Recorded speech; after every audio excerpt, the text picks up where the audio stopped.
For 14 days straight, Sarah didn't so much as look at me. Not a touch, not a hug, not even the casual brush of a hand on my shoulder. It wasn't just about intimacy. It was the silence, the emotional distance that gnawed at me every night. When I came home from work, I had been patient, telling myself that maybe she was stressed, maybe she needed space.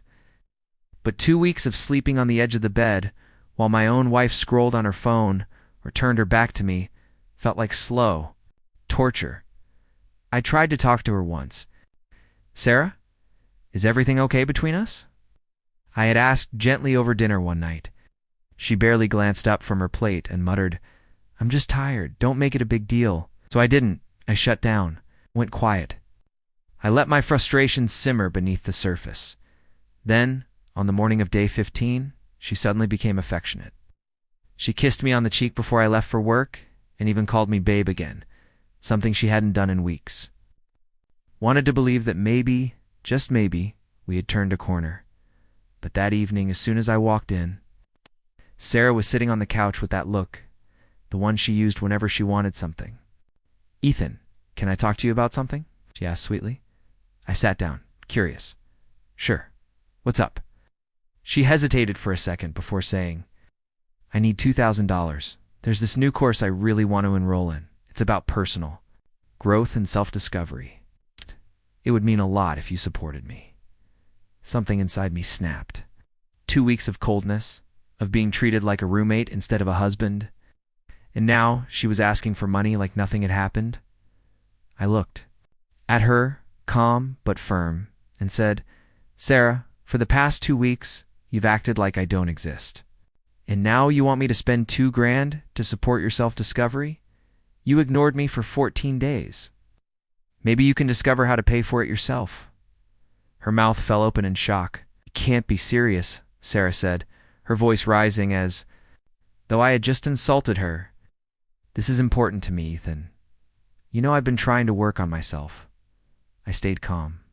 "I'm not saying you can't take the course.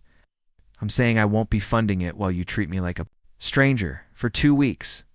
Surat, 2 weeks of ignoring me, and the only time you want to connect is when you need money.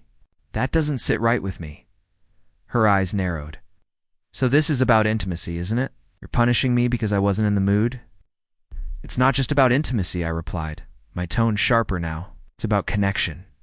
It's about respect. You don't get to shut me out for days and then expect me to play the supportive husband when it's convenient for you." Sarah folded her arms and looked away, clearly frustrated. You always do this. Make me feel guilty whenever I ask for something. I thought you'd want to support me, but I guess your ego is more important." Her words stung, but instead of backing down, I leaned forward. "No, Sarah. What's important is our marriage. And right now it feels one-sided. I've been patient, I've been quiet. But I can't keep pretending this is normal. If we can't talk about what's wrong between us, throwing money at your problems won't fix it." For a moment, the room went completely silent.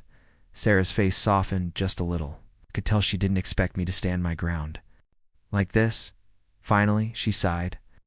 "I didn't realize you felt that way. I needed space, Ethan. Work has been stressful, and I didn't want to dump all of that on you. Maybe I handled it wrong." It was the first time in weeks that she had admitted any fault. But I wasn't ready to let her off the hook just yet. "You don't get to take space at my expense, Sarah.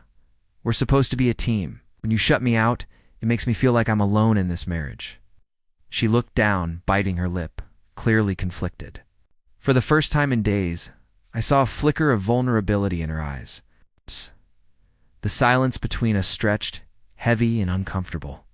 I could see Sarah wrestling with her thoughts, trying to decide whether to keep fighting or finally listen. "I don't want us to feel like strangers," she admitted quietly. "I guess I didn't realize how much I was shutting you out. I didn't think you'd notice. That hurt more than anything." "Of course I noticed, Sarah, I noticed.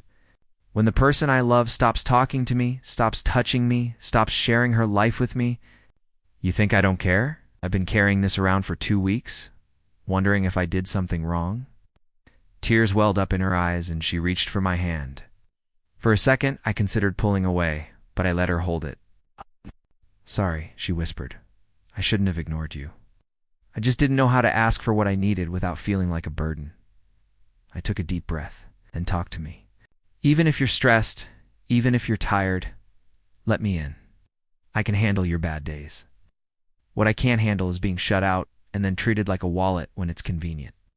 Sarah nodded slowly, as if my words were finally sinking in. I don't need the money right now. Let's fix this first. Can we start over? It wasn't a perfect solution, but it was something. I squeezed her hand gently. Starting over sounds good, but it has to go both ways.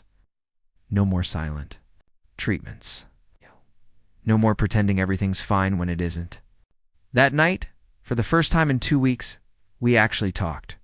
Really talked. Not just about her course or my frustration, but about everything that had been building up between us. By the end of the conversation, she didn't mention the $2,000. Again, and when she finally reached for me, it wasn't out of guilt or manipulation. It was real. I realized then that sometimes the best way to be heard isn't by shouting or begging. It's by drawing a line and standing firm. My refusal to hand over the money wasn't about punishment. It was about reminding both of us that marriage is built on mutual respect, that I deserve to be seen, not just when there was something to ask for, but every single